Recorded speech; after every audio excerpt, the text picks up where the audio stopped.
네 번째 나팔 심판 이후에 요한에게 독수리 환상을 보여주셔서 앞으로 남은 나팔 심판들은 화가 있으리로다. 이렇게 말씀하심으로써 그 심판이 얼마나 독수리같이 임박한 신속하게 날아오는 심판이고 또 이제까지 보지 못하고 경험치 못했던 얼마나 참혹한 심판인가를 주님이 미리 요한에게 가르쳐 주셨습니다. 이 다섯 번째 이 황충으로 설명된 이 심판이 얼마나 참혹한 심판인가. 그런데 본문 5절을 보면 그들을 죽이지는 못하게 하시고 이렇게 되어 있어요. 그러니까 하나님께서 무적행의 열쇠를 사탄에게 임시적으로 그에게 맡기셨는데 그 문을 열 때 그 무적행의 사신들을 통해서 이 땅에 있는 사람들을 심판하시고 괴롭게 하시는 그 일을, 모든 그 심판의 일을 하나님이 주장하시고 하나님이 통치하신다는 말씀입니다. 그 심판의 대상을 우리가 금요일 날도 살폈지만 이마에 하나님의 인을 받지 못한 사람들에게만 그 나팔 심판이 해당되는 것입니다. 그러니까 사탄은 하나님을 대적하는 존재이지만 하나님의 통치 범위 밖에서 하나님을 대적할 수가 없고 하나님의 상대가 될 수가 없는 존재입니다. 이 심판은 절대 하나님의 인을 받은 교회와 성도들을 해할 수가 없다 하시면 사탄은 성도들을 해할 수가 없는 것입니다. 그러니까 이 심판이 임하면 성도들은 하나님의 영광과 권능이 어떠한가를 평상시보다 훨씬 더 크게 느끼고 경험하게 되는 것이 반드시 심판이 와야 하는 것입니다. 홍해에서 하나님께서 하나님을 대적하는 애굽 군대와 그 병거를 심판하지 않으셨더라면 이스라엘 백성들에게는 하나님의 구원을 보는 경험이 없었을 것이고 그로 말미암아 하나님을 찬송하는 일도 없었을 것입니다. 그러나 그 홍해 사건을 통해서 이스라엘 백성들은 더욱더 분명하게 확실하게 하나님의 구원을 보고 하나님의 권능을 깨닫고 하나님을 찬송할 수 있게 된 것입니다. 애굽 사람들에게도 마찬가지입니다. 하나님이 그 일을 하지 않으셨더라면 계속해서 하나님을 비방하고 멸시하고 무시했을 것입니다. 그런데 그 일을 통해서 분명히 그 전부터 하나님께서 말씀하셨듯이 바로도 애굽 사람들도 내가 누구인지 알게 되리라. 그래서 그 일을 통해서 하나님이 어떠한 권능과 영광의 유일하신 창조주이시며 심판의 주이신가를 깨닫게 하시는 것입니다. 이 심판이 있어야 모든 피조세계가 하나님을 알아보고 땅에 있는 자들이나 땅 아래에 있는 자들이나 하늘에 있는 자들이나 다 하나님 앞에 절하게 만드신다고 그랬습니다. 그런데 하나님이 인을 받고 구원을 받은 성도들은 그런 심판을 당함으로 절을 하는 것이 아니라 이미 예수 그리스도께서 우리 때문에 심판을 당하신 그 사랑의 마음이 무너져서 이미 주님께 절하고 예배하고 감사하고 찬양하는 존재들이 교회요 성도라는 사실인 것입니다. 하나님이 이 땅을 만드시고 사람들을 부르시고 만드신 이유는 그 사랑을 보여주시기 위해서 창조하신 것입니다. 그리고 성도들을 불러 모으신 것입니다. 하나님의 사랑이 어떠한 사랑인가, 그리고 그 사랑을 깨닫고 알아보고 주님을 예배하고 주님께 붙어있고 주님께 나아가는 그런 하나님의 백성들이 되어야만 하나님이 주시는 하늘의 복과 기쁨과 평강으로 가득 차도록 주님이 역사해 주신다는 것입니다. 그것이 사람의 본분이고 하나님이 창조하신 목적이고 하나님께서 우리를 만드신 뜻이 되는 것입니다. 그런데 죄가 얼마나 사람이 하나님께서 주시는 복과 평강과 기쁨을 누리지 못하게 하는가? 이 죄가 얼마나 사람을 괴롭게 만들고 고통스럽게 만들고 정말 죽지도 못할 만큼의 그런 괴로움을, 전갈이 쏘는 그 괴로움을 당하게 만드는가를 보여주는 본문이 오늘 말씀입니다. 5절 말씀 다시 한번 읽겠습니다. 그러나 그들을 죽이지는 못하게 하시고 5달 동안 괴롭게만 하게 하시는데 그 괴롭게 함은 전갈이 사람을 쏠 때 괴롭게 함과 같더라 그랬어요. 5째 나팔이 불려질 때 황충을 통해서 이 땅에 하나님의 인을 받지 못한 사람들을 심판하시는데 하나님께서 통치하실 때 그 심판을 제안하셨습니다. 그들을 죽이지는 못하게 하시고 그랬어요. 5달 동안 괴롭게만 하게 하시는데 그랬죠. 무저갱은 지옥을 말하는 것입니다.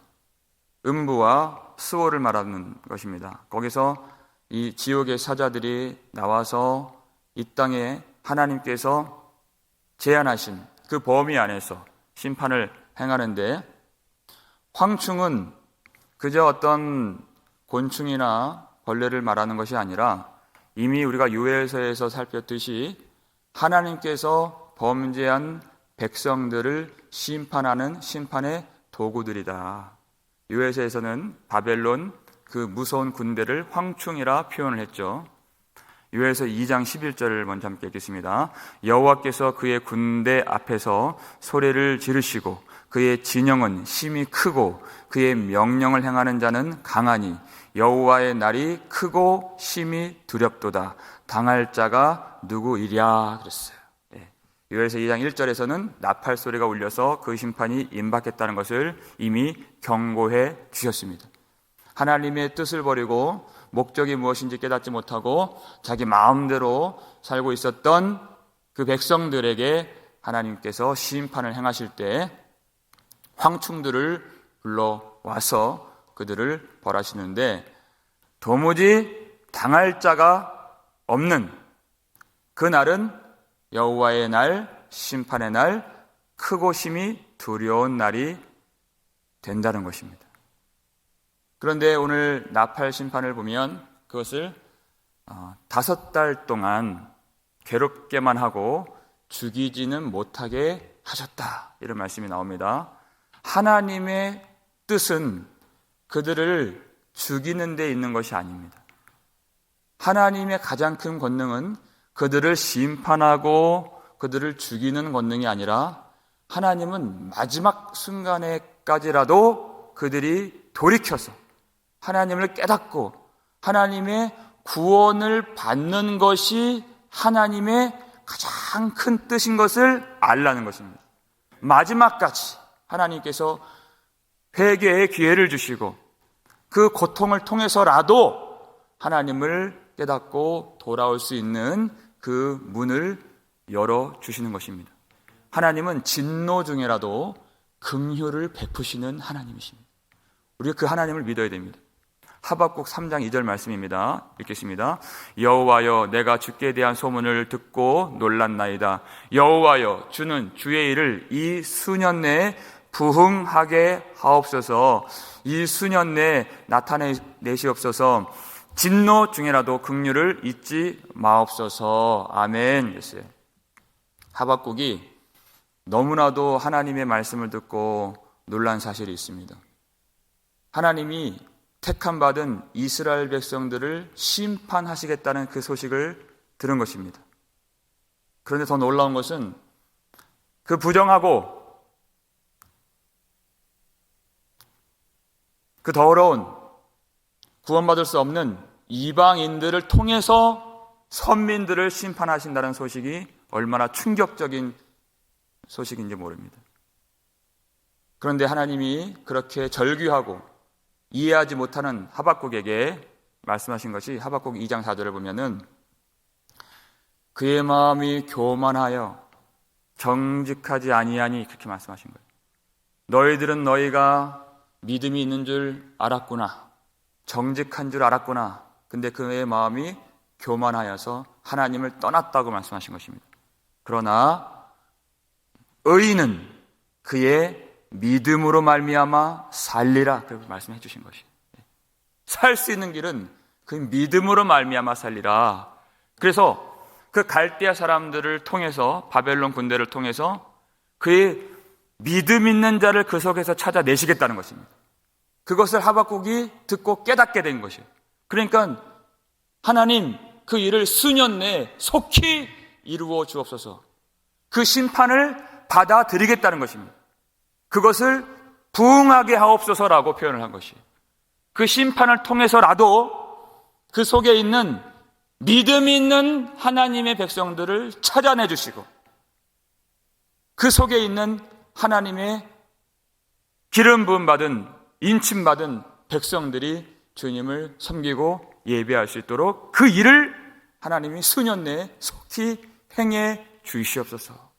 심판을 통해서 이루어 주옵소서 하는 그 고백 가운데 그가 잊지 않았던 하나님, 진노 중이라도 긍휼을 잊지 마옵소서. 그 기도를 했던 것입니다. 하나님을 알기 때문에 그 기도를 할 수가 있는 것이죠.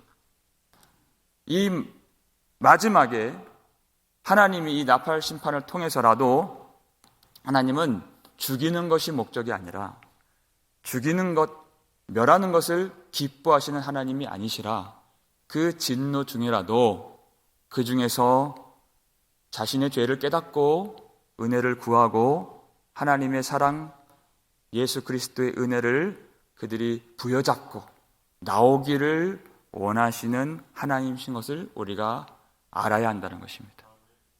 그런데 어떤 일이 발생되고 어떤 반응이 있는가? 6절 말씀, 오늘 본문 읽겠습니다. 그날에는 사람들이 죽기를 구하여도 죽지 못하고 죽고 싶으나 죽음이 그들을 피하리로다 그랬어요. 그날의 고통이 얼마나 극심한가. 그 전갈이 쏘는 것 같은 그 황충의 심판들로 인하여서 그들이 알고 보니까 구할 수 있는 사람들이었습니다. 그들이 마음에 소원이 생겼습니다. 그것이 바로 죽기를 구하는 소원이었습니다.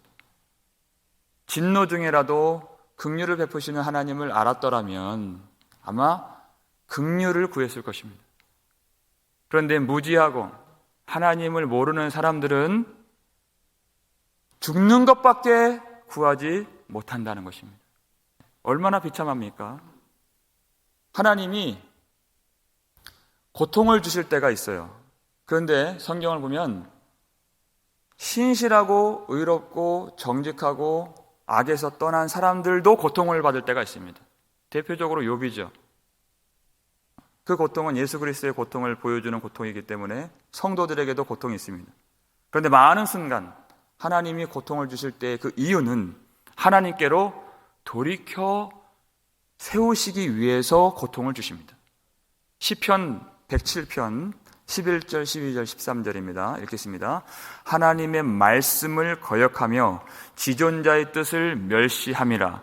그러므로 그가 고통을 주어 그들의 마음을 겸손하게 하셨으니 그들이 엎드러져도 돕는 자가 없었도다. 이에 그들이 그 환난 중에 여호와께 부르짖음에 그들의 고통에서 구원하시되. 아멘.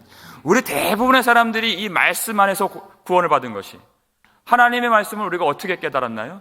우리는 하나님의 말씀을 알 수 있는 그런 사람들이 아니었습니다.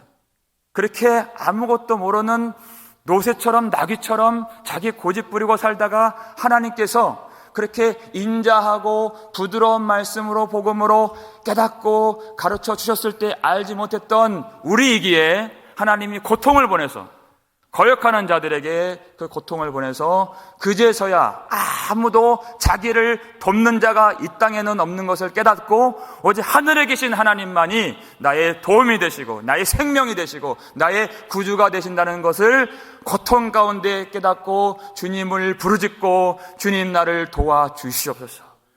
그 믿음이 생겨서 하나님을 바라보게 된 것입니다. 그 좋은 말씀, 그 부드럽고 인자한 그 말씀에는 사람들이 잘 반응을 하지 않죠. 그렇지만 하나님은 그들을 포기하지 않으십니다. 우리 자녀들이 말을 안 들을 때 포기하지 않는 아버지와 같이 그 징계 회초리를 들고 그들을 때려서라도, 그들을 혼내서라도 그렇게 징책하시면서, 징계하시면서 그들을 반드시 생명길로 인도하시는 자비하신 우리 아버지 하나님의 그 사랑을 우리는 깨닫고 주님께 돌아오게 된 것입니다. 그런데 어떤 사람들은 그 하나님의 그 심판과 그 징책과 징계를 깨닫지 못하고 그 속에서 괴로워만 하지 죄를 고하고 은혜를 구하지 않는다는 것이에요. 죽기는 구하는데 하나님의 긍휼을 구하지는 못한다는 것입니다. 이것이 죄가 주는 너무나도 참혹한 사실입니다. 모든 사람들이 고통을 받는다고 다 돌아오는 것은 아니에요. 고통 가운데 돌아온 사람도 그것은 참 복된 사람입니다. 그런데 고통을 받아도 돌아오지 못하는 많은 사람들이 있다는 것이에요. 하나님께서 이 말씀, 이 환상을 통해서 죄가 얼마나 사람을 참혹하게 만드는가를 깨닫기를 원하시는 것입니다. 여러분, 이 사람들은 살 수도 없고 죽을 수도 없는 사람들이에요. 사는 것도 너무나도 괴롭습니다. 그래서 죽기를 구해요. 그런데 이 상태에서 죽으면 어떻게 되죠? 그들은 몰라요. 하나님의 말씀이 무엇인지 모르기 때문에. 그런데 그렇게 고통스럽게 살았던 것보다 더 참혹하고 더 영원한 고통이 기다리고 있는데도 죽음을 구한다는 것입니다. 그렇게 무지하고 그렇게 어리석고 그리고 고통을 당하는, 그것이 바로 하나님의 목적을 모르고 사랑을 모르고 하나님을 떠난 죄가 주는 결과가 이와 같다는 것을 보여주시는 것입니다. 소아시아 7교회 성도들에게 이 말씀을 주실 때 그 교회들에게 회개하라, 회개하라, 회개하라 이 말씀 주신 것이에요. 그런데 회개하지 못할 때 그 말씀을 가볍게 여길 때 그 결과가 무엇인가? 바로 오늘 본문의 결과와 같다는 것입니다. 하나님은 한 번도 사람들에게 죄를 끼고 살아라 이렇게 말씀하신 적이 한 번도 없습니다. 죄가 얼마나 무섭고 참혹한 것인가를 하나님이 말씀하시고 항상 버리라고 말씀하시죠. 그리고 그 결과가 무엇인가를 이렇게 보여주시는 것입니다. 그런데 그 5달 동안만 괴롭게 하시고 죽는 것을 허락하지 않으셨다 그랬어요.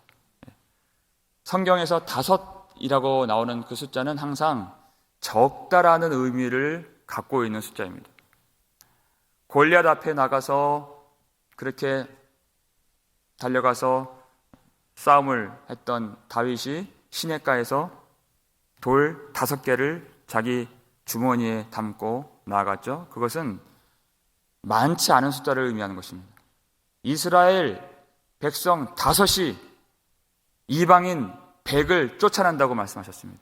아주 적은 무리로, 적은 숫자로 큰 무리를 이기실 것이라고 약속해 주신 말씀입니다. 5달 동안이라고 하는 것은 그렇게 회개할 수 있는 기회가 생각처럼 많지 않다. 우리가 생각하는 것처럼 그 기회는 긴 것이 아니다. 세월이 너무 빨리 지나가고 우리는 너무나도 연약하고 내가 생각하는 것처럼 그것은 영원히 주어진 기회가 아니라 하는 것을 말씀하는 것입니다. 오늘 하나님의 이 말씀을 받아서 우리가 회개하지 못하면 우리의 마음은 오늘 하루 더 굳어지는 것이에요. 그러면 회개는 더 힘들어지는 것입니다. 오늘 하나님께서 주신 이 말씀으로 회개하지 못하면 점점점 굳어지는 것을 알고 그것이 영원히 주어진 기회가 아닌 것을 알고 하나님이 오늘 우리에게 은혜 주실 때 회개할 줄 알고 오늘이 주님이 은혜를 베푸시는 날이요, 오늘이 주님의 구원의 날인 것을 깨닫기를 원하신다는 것입니다. 하나님은 하루하루를 허투루 보내기를 원치 않으신 하나님, 참 은혜를 깨닫기를 원하시는 하나님이십니다. 그래서 그 마지막 순간, 정말 끝난 것 같고 정말 아무런 소망이 보이지 않는 것처럼 보여지는 사람들의 모습이에요. 하지만 그때에도 하나님은 회개하길 원하시고, 그때에도 돌이킨다면 하나님은 용서해 주시고 받아주시고 아무런 죄가 없는 것처럼 그들을 품어주신다고 약속을 해주셨습니다.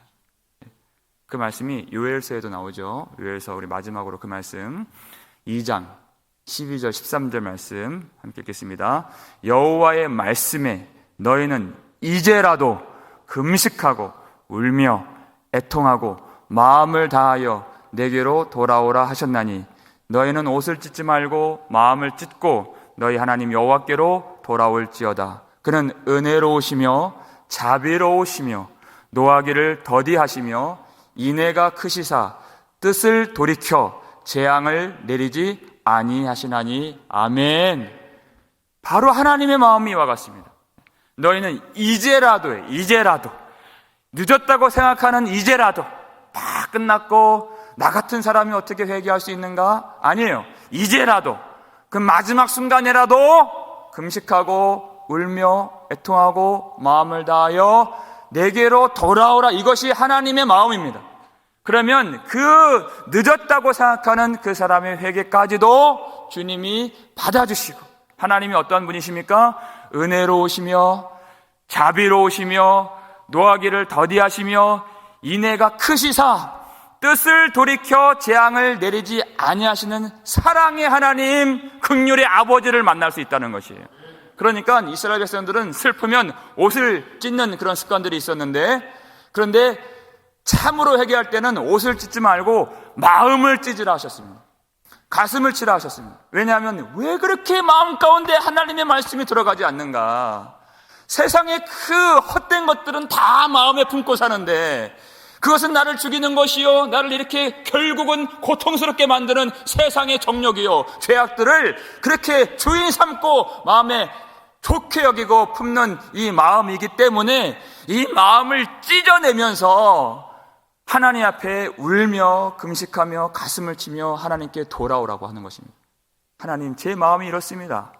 하나님, 제 마음이 말씀을 그렇게 품지 못하는 돌 같은 마음입니다. 내 마음을 찢고 주 앞에 나아가오니 불쌍히 여겨 주옵소서. 이 기도를 하면 그 자비하신 하나님, 인자하신 하나님, 인애가 크신 하나님, 노하기를 더디하시고 긍휼로 용서해 주시는 하나님을 만나게 될 줄 믿습니다. 여러분, 죄의 권세는 죽음보다 강한 것입니다. 죽기를 구하게끔 만들어내는 그 포악한 힘이 죄에 있습니다. 얼마나 무섭습니까? 그렇지만 그 죽음보다 강한 죄의 권세보다 강한 것이 예수 그리스도의 십자가의 은혜요 사랑인 줄 믿으시길 바랍니다. 그 죄의 권세를 깨뜨리시고 사망과 음부와 죽음의 권세를 깨뜨리시는 예수 그리스도의 사랑을 우리가 의지하며 십자가 앞에서 우리가 가슴을 치면서 마음을 찢으면서 긍휼의 아버지께로 돌아와 하나님의 사랑을 충만하게 누리시길 축원합니다. 말씀을 듣고 회개하는 자는 참으로 복이 있습니다. 고통 가운데서라도 이제라도 늦었지만 돌아오는 자는 그 사람도 복이 있습니다. 그 은혜를 깨닫고 오늘이라고 일컫는 날에 더 깊이 주님께 회개하고 주의 사랑을 경험하고 긍휼의 아버지를 오늘도 만날 수 있는 저와 여러분 되시기를 주의 이름으로 축원합니다. 아버지 하나님, 감사를 드립니다. 우리를 불쌍히 여겨주셔서 말씀 주시고 또 때로는 우리를 징계해 주셔서 주님께로 돌이켜 주셔서 감사를 드립니다. 무지한 사람들은 어떤 말씀도 어떤 고통도 깨닫지 못하고 하나님께 나아갈 수가 없었는데 아버지, 주의 사랑하는 백성들을 이렇게 불러주시오니 오늘도 이 말씀을 마음에 담고 세상의 것들을 내어버리고 진실하게 회개하며 마음을 짓는 성령께서 인도하시는 회개의 기도가 있도록 도와주시옵소서. 하나님, 죄는 이렇게 우리를 고통스럽게 만들지만 하나님의 말씀과 진리와 하나님의 은혜는 날마다 하늘의 평강과 기쁨과 안식과 복으로 인도해 주는 줄 믿습니다. 그 놀라운 사랑을 오늘도 경험할 수 있도록 모든 성도들을 붙잡아 주시고 은혜를 채워주시고 하나님의 영원한 복으로 인도해 주시옵소서. 모든 죽음의 권세를 이기시는 예수 그리스도의 십자가의 공로와 권세를 의지할 수 있도록 우리에게 은혜를 베풀어 주시옵소서. 이 환난날 고통의 이 세월 동안에 하나님이 주시는 이 말씀으로 날마다 승리하며 날마다 천상에서 예배를 드리며 기뻐하는 백성들로 삼아 주시었고, 모든 가정의 어려움, 경제적인 어려움, 질병의 고통도 말씀으로 이길 수 있도록 모든 성도들 마음 가운데 충만하게 임하여 주시옵소서. 감사를 드렸고 우리를 구속해 주신 예수 그리스도의 이름으로 축복하며 기도 올리옵나이다. 아멘.